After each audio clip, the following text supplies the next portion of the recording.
So here are my silly little things regarding, like I said, large macro scale objects. Usually when we talk about a mole, we're talking about atoms or molecules, but a rice grain, you figure, rice is pretty small, right? But if you had 6.022 times 10 to the 23rd rice grains, all right, what would that look like? Well, it would cover all of the land area of the world, and we would be in trouble because the height of that rice would be 75 meters. Okay, along with rice grains, rice, we eat it in our house every once in a while, but for a lot of cultures, rice is a staple. And so actually not that many grains of rice, 6.022 times 10 to the 23rd rice grains, have not been grown since the beginning of time. Right, again, with rice grains, they're pretty small, but if you have a mole of rice grains, that could be problematic because if you combined it to a cube, it would be 120 miles by 120 miles, okay, by 120 miles. Okay, all of those rice grains. This is onto Ghostbusters.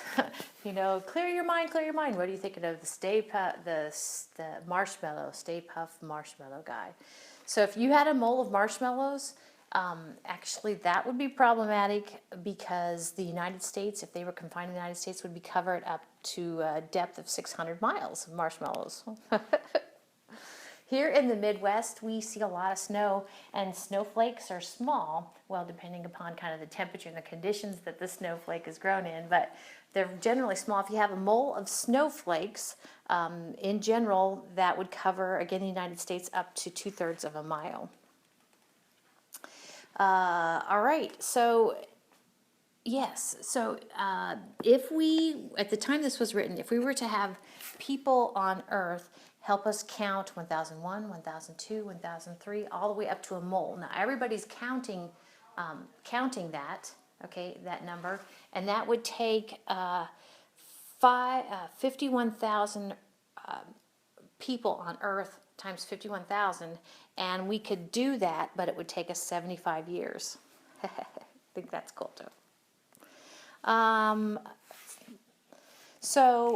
Computers are probably faster than this even now, but with the time this was written, it's probably still a fast computer. A computer could process 1,000 millions of instructions per minute, or MIPS. Okay, so if you've ever taken any sort of programming, one of the things they do is you can have your program count.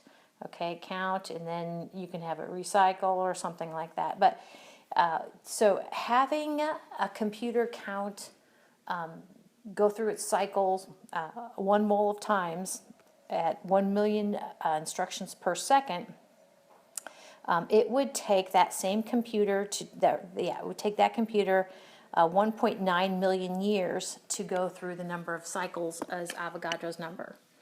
By the way, this same computer actually could, at the time this was written, count the population of the United States in less than a second. So there you go. A mole is a big number. Another one, with regard to hockey pucks, I don't know why you'd want a mole of hockey pucks, but if you had a mole of hockey pucks, those hockey pucks would be equal in mass to the moon. If you had a mole of basketballs, those basketballs would be the volume of the Earth. Isn't that cool? Oh my gosh, that's a lot of basketballs. So last but not least, if you're like me, when you see a penny, do you pick it up? Okay. Now, does it maybe depend on if it's heads up or heads down? I don't know. But if we had a mole of pennies, you would think that'd be a good thing. But the problem is that a mole of pennies actually would cover the land area of the Earth up to 420 meters. So a mole of pennies is bad.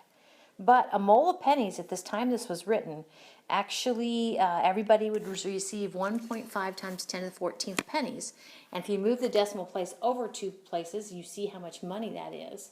And so everybody who received their share of the mole of pennies actually could spend at a rate of $1 million a day, and they could do that for 4,000 years.